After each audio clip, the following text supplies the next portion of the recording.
Hello again, my name is Gabe Zona. Don't know if you caught any of these more recent ads, but they're rather interesting. And what they are is there are a number of illegals, or they're acting as if they're illegals, but they say they're illegals, and they're demanding that they get Obamacare. And their premise is that, well, you know, if we're all equal and if Obamacare is for everyone, are they not considered to be part of everyone as well? One of the talking heads from the Five, Eric Bowen, he quickly calculated that it would cost about $80 billion to insure all the illegals under Obamacare. You know? And you got Senator Lamebrain McCain. He's pushing for some form of amnesty, as is his sidekick, the new Senator Jeffrey Flake. Just not a new face on the halls of Congress. No, he was there for 10 years as a congressman. Yeah.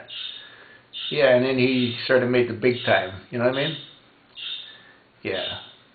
But he's also for some form of amnesty. And what's amazing is both of those senators are from Arizona. And Arizona, as you may or may not know, is a border state.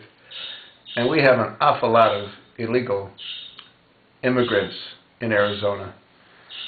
You know? Anyway, it's just interesting how neither one of these senators appreciate what the citizens of Arizona did by giving them a life of luxury, a life of unparalleled benefits, you know? And in their form of paying us back is kicking their teeth out. Yeah. What they should be doing is fighting to prevent amnesty. They should be fighting to demand that the illegals are removed from Arizona. Yeah. They should be fighting that the illegals should follow the same rules that everybody and anybody else has to follow to immigrate to the United States. That's what they should be doing. But instead, they're fighting for amnesty. You know, and I think maybe the reason that they're doing that is because they will probably want to join the Democratic Party. And if 11 or 12 million illegals are made legal, the Democratic Party will get a real boost by probably about 9 million new Democratic voters. That's what will happen. So I guess if that happens, then both Flake and Lamebrain McCain can say, hey, you know, we did it for you.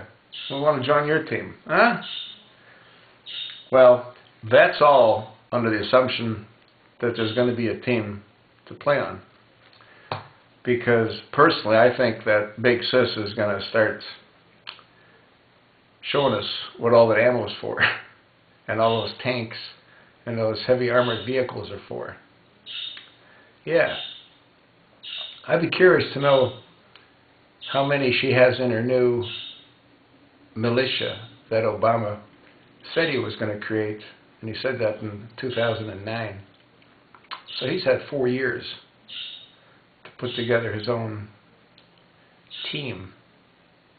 He knows that the military has no use for him. And he has no use for the military. I mean, look what he did to those Fort Hood survivors and for the families of the deceased. He said that it was workplace violence. So none of those people that survived, or none of the families of the deceased, are able to receive the benefits that they would have received if it would have been what it was, which was an act of terrorism. And how can you call it workplace violence when Major Nadella's son is screaming, Allah Akbar? You know what that means? That means God is great. That's what these Muslims scream as they're going into combat or to war or to slaughter. They're all screaming, Allah Akbar. That's what they all scream. And that's what he was screaming. And they also know that he was changing emails with one of the radical extremist Muslims that Obama ended up vaporizing, both him and his son, with a Hellfire missile. You know, Ali Waskari or whatever it is. But anyway, I have a difficult time pronouncing some of those names. So here we are. Obama said that what Major Nadal did was workplace violence. None of those families of the deceased or of the survivors of the wounded benefit at all from being able to take advantage of what they should be able to take advantage of. So is there any wonder that the military doesn't really have a whole lot of respect for him?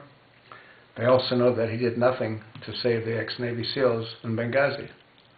He was probably instrumental in their demise. The weapons, I'm sure, were weapons that have been delivered through Turkey into Syria and into Libya. I'm certain that those, I mean, where does Al-Qaeda get rocket-propelled grenades? You know what I mean? Yeah. And now they're talking about this small arms treaty to disarm all these countries. And in the meantime, Obama is the biggest supplier of military weapons. Yeah, it's pretty crazy. It's really, really crazy. Do I see it changing? Yes, I do. But not for the better. It can't. It's been going on too long. And nobody wants to try to protect the American people. They're all interested in trying to protect themselves. And these senators and congressmen are so stupid, they don't realize that it's all going to end for them. They just don't realize it.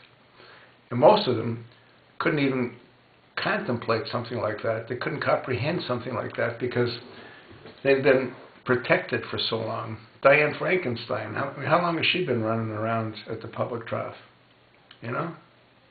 Carl Levine, 35, 36 years. Bozo McCain, 20, 25 years. I mean, that's a long time. You sort of fit into a groove, you know what I mean? And you don't want to go outside of that groove. Anyway, I think it's interesting. I think it's terrifying. And I think we're all in deep doo-doo, allowing this neophyte usurper to destroy the country. And no one's doing anything about it. No one.